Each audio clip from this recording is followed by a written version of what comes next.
your way, and I survived mine.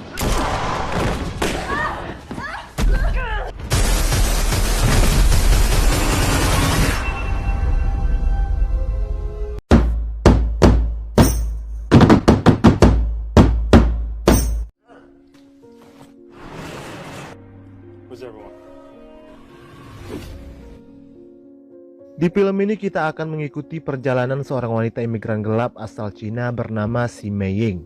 Untuk bisa masuk ke Amerika, dia rela menjadi seorang pelacur bagi Snakehead asal Vietnam. Namun saat di pelabuhan Amerika, kapal mereka diserbu oleh pasukan petugas imigrasi. Kemudian Mei dan imigran lainnya melompat ke laut. Lalu mereka diselamatkan oleh Rambo, anak dari bos Snakehead. Saat ingin dibawa menggunakan truk tertutup, salah satu dari imigran mencoba kabur, namun gagal dan berakhir dipukul. Lalu Mei dibawa ke sebuah rumah pelacuran di Chinatown. Dan ternyata tujuan utama Mei datang ke Amerika bukan hanya untuk membayar hutangnya kepada Snakehead.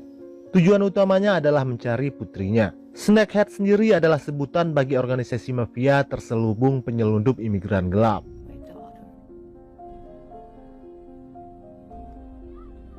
Keesokan paginya Mei langsung bekerja.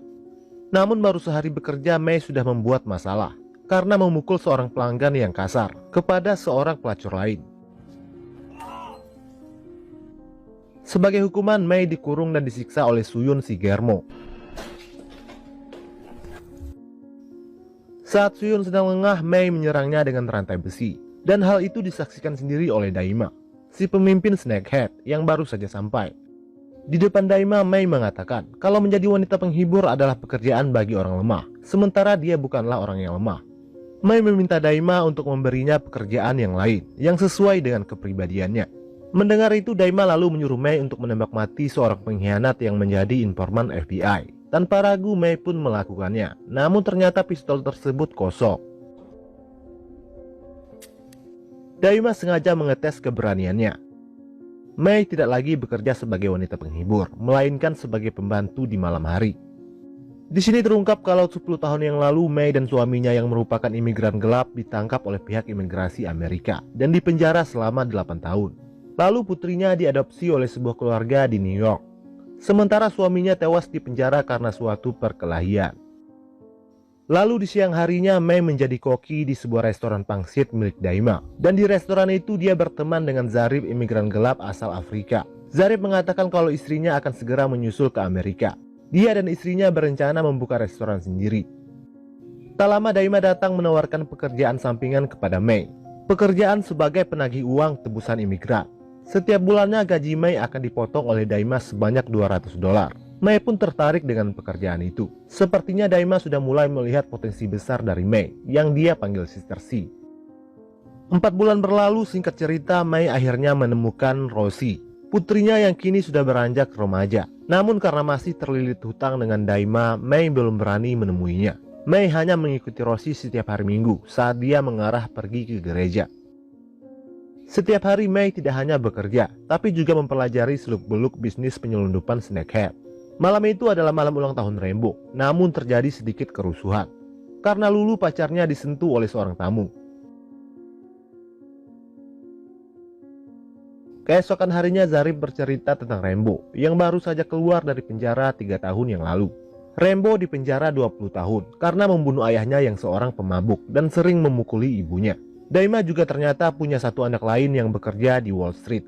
Sementara Lulu terus menghasut Rambo untuk segera mengambil alih kekuasaan Daima dengan mengkambing hitamkan Mei yang kehadirannya mulai mencuri perhatian Daima. Keesokan harinya Daima mengajak Mei berjalan mengelilingi Chinatown. Di sini terlihat kalau semua orang mengenali Daima dan semua orang menghormatinya.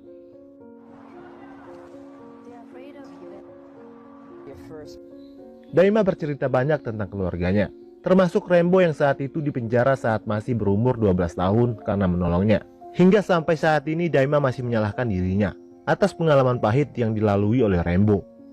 Lalu di malam harinya Rambo menemui Mei dan memperingatkannya agar tidak usah merasa spesial karena Daima menyukainya. Bagi Rambo, Mei tidak lebih dari seorang pesuruh. Rambo sepertinya mulai termakan hasutan Lulu. Sementara Mei menyadari betul bahwa untuk bisa melunasi hutangnya dengan cepat, dia harus mendapatkan tempat di keluarga Daima. Dan agar tidak ada lagi hambatan untuk bisa bersama putrinya. Untuk itu dia akan melakukan apa saja yang diperintahkan oleh Daima, termasuk mengantar makanan bagi imigran gelap yang dikurung di rumah aman, sebelum akhirnya dilepaskan, jika kerabat atau teman dari imigran tersebut membayar uang tebusan. Lalu pada malam harinya Lulu datang mengancam Mei. Lulu mengatakan kalau dia bukanlah wanita lemah, dan dia punya cara sendiri untuk bisa bertahan di Chinatown. Hari demi hari berlalu, Mei berhasil mengumpulkan uang sedikit demi sedikit. Kedekatan Mei dan Daima membuat Rembo semakin geram, terutama Suyun yang punya dendam pribadi dengannya. Selesai makan malam seperti biasa, Mei mengintip putrinya. Namun dia masih belum punya nyali, bahkan hanya untuk sekedar menyapa. Di tempat lain, Rembo mengajak Mei menyelundupkan narkoba, yang merupakan bisnis ilegal pribadinya. Tapi Mei menolak terlibat. Mei mengatakan lebih baik dia membantu menyelundupkan orang. Paling tidak itu bisa memberi mereka harapan. Besok malamnya saat dia mengantar makanan untuk imigran yang dikurung, rumah itu diserang oleh Lulu dan temannya. Dan Pai tertembak dalam penyerangan tersebut. Lulu berusaha merampok uang tebusan imigran, namun Mei berhasil mengatasinya. Mei ingin memukul Lulu sampai tewas, namun tiba-tiba dia teringat akan putrinya. Setelah itu Daima menyuruh Rembo untuk menghabisi Lulu, dan menyuruh Mei menyaksikannya melalui CCTV. Karena Rembo tak tega membunuh pacarnya sendiri, Daima akhirnya turun tangan. Setelah itu Mei menawarkan diri untuk menjemput imigran gelap ke Taiwan, menggantikan tugas dari Snakehead yang tewas ditembak oleh Lulu. Daima mengizinkannya meskipun hal itu ditentang oleh Rembo. Zarif berusaha memperingatkan Mei untuk membatalkan niatnya pergi ke Taiwan karena pekerjaan tersebut terlalu beresiko. Tapi Mei memutuskan tetap pergi. Karena kalau dia berhasil, Daima akan memotong separuh hutangnya. Mei akhirnya sampai ke Taiwan. Dia langsung menemui imigran yang akan dibawa masuk ke Amerika. Dan mereka berangkat malam itu juga menggunakan kapal kargo. Singkat cerita, mereka akhirnya sampai ke perbatasan Meksiko. Tapi sialnya mereka dipergoki oleh polisi perbatasan yang sedang berpatroli. Lalu Mei dan yang lainnya berlari sekuat tenaga menuju ke mobil penjemputan. Ada 3 kendaraan yang bergerak di 3 jalur yang berbeda. Tapi drone polisi hanya mengikuti 1 jalur. Sementara di tengah jalan, Mei akhirnya ditangkap oleh seorang polisi. Ketika truk tertutup itu dibuka, yang ada di dalamnya hanyalah seorang anak kecil. Di saat polisi itu sedang lengah, Mei memukulnya hingga pingsan. Pada akhirnya dia berhasil membawa masuk 20 orang imigran gelap ke Amerika dengan selamat. Malam harinya Daima merayakan keberhasilan Mei dengan minum-minum di sebuah bar. Lalu di keesokan harinya saat mengarah ke gudang lobster, tanpa sengaja Mei melihat Rosie sedang berjalan dengan kedua orang tua angkatnya. Lalu Mei pun mengikutinya. Tapi lagi-lagi Mei tidak punya keberanian untuk menyapa putrinya itu. Saat di gudang lobster, seorang karyawan di sana meminta tolong kepada Mei untuk membawa anak dan istrinya masuk ke Amerika. Mei bertanya kenapa dia tidak minta tolong saja kepada Daima. Pria itu menjawab kalau dia tidak percaya dengan Daima. Karena tidak tega, Mei pun berjanji akan membantunya. Suatu hari temannya yang seorang pelacur datang menemui Mei dalam keadaan muka lebam karena dipukul oleh Suyun. Tanpa menunggu lama, Mei langsung mendatangi Suyun dan menghajarnya sekali lagi. Hal itu membuat Rembo marah besar dengan Mei dan hampir saja terjadi baku hantam di antara keduanya. Hingga dengan terpaksa Daima mengusir Mei keluar. Keesokan harinya Daima kembali menyuruh Mei membawa masuk imigran gelap dengan imbalan semua hutangnya akan dihapuskan. Tapi kali ini Mei harus bekerja sama dengan Rembo. Daima sengaja melakukan itu sebagai upaya mendamaikan Rembo dan Mei. Singkat cerita, Rembo berhasil membawa masuk imigran gelap ke pelabuhan. Namun semuanya sudah tewas membeku karena suhu pendingin mobil yang lupa dimatikan. Mei menyalahkan Rembo atas kelalaiannya tersebut karena Rembo lah yang membawa truk itu. Truk itu kemudian dibawa oleh Mei ke tepi dermaga dan ditinggalkan begitu saja. Setelah itu Mei membayar semua hutangnya kepada Daima dan langsung mengundurkan diri. Daima berterima kasih kepada Mei karena telah membantu Rembo mengatasi masalah atas kecerobohan yang dibuat oleh anaknya itu. Lalu Daima menawarkan gaji 2 kali lipat, beserta dengan restoran pangsit miliknya kepada Mei. Dengan syarat Mei harus tetap bekerja dengannya. Karena penawaran yang tinggi tersebut, Mei pun batal mengundurkan diri. Keesokan paginya Mei pergi ke gereja, menyaksikan putrinya bermain piano. Lalu di malam harinya karyawan lobster sekali lagi menagih janji Mei untuk membawa masuk anak dan istrinya. Mei mengatakan kepada pria itu kalau mobil yang mengangkut anak dan istrinya akan segera tiba, dan Daima tidak boleh tahu tentang itu. Namun mobil pengangkutan tersebut rupanya telah dicegat oleh FBI. Rentetan dari wajah Mei yang terekam CCTV dermaga. Mei yang ada di sana langsung dibawa ke ruang interogasi.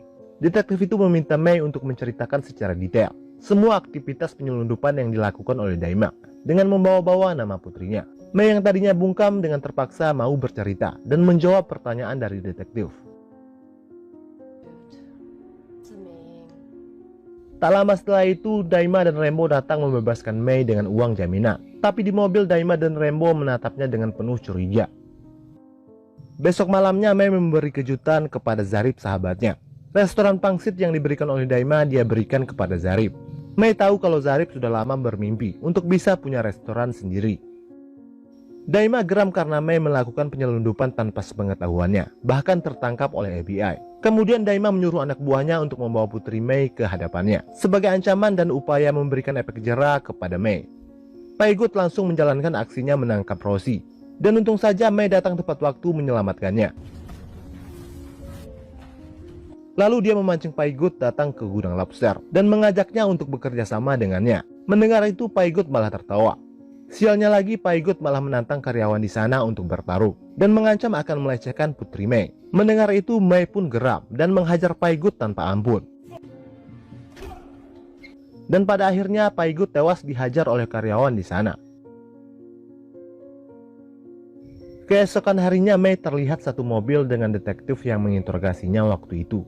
Dan di malam harinya Rembo datang ke restoran dan menembak Zarip hingga tewas. Mengetahui akan hal itu, Mei merasa sangat terpukul. Lalu dia menemui Daima sambil membawa pistol berniat untuk membunuhnya. Namun Daima tidak terlihat takut sama sekali. Daima mengatakan kalau membunuhnya sama artinya Mei membunuh putrinya sendiri, karena Rembo tidak akan tinggal diam. Kemudian Daima mengajak Mei berdamai dan melupakan semua kesalahpahaman ini. Daima mengatakan kalau Mei bisa menggantikan posisinya suatu hari nanti, tapi dengan syarat Mei harus berdamai dengan Rembo. Dan tanpa sadar, Mei merekam semua percakapannya tentang mayat imigran yang tewas membeku. Dan ternyata alasan Rembo membunuh Zarip sebagai balasan karena Mei telah membunuh Paigut sahabatnya. Dan tepat saat Mei keluar, FBI datang meringkus Rembo. Sementara di tempat lain, Daima juga diringkus oleh FBI di hadapan para koleganya. Tepat setelah dia menerima sebuah penghargaan. Mei sengaja menjadi informan FBI untuk meringkus Daima karena Daima berani mengganggu putrinya, dan juga sebagai balasan kepada Rembo atas kematian Zarip. Mei memutuskan untuk tidak mengganggu kebahagiaan putrinya yang terlihat bahagia hidup bersama kedua orang tua angkatnya. Pada akhirnya Mei lah yang menggantikan posisi Daima sebagai bos Snakehead yang baru, dan film pun selesai. Oke guys, begitulah akhir kisah perjalanan Mei. Semoga alur film ini menghibur dan sampai jumpa lagi di video selanjutnya.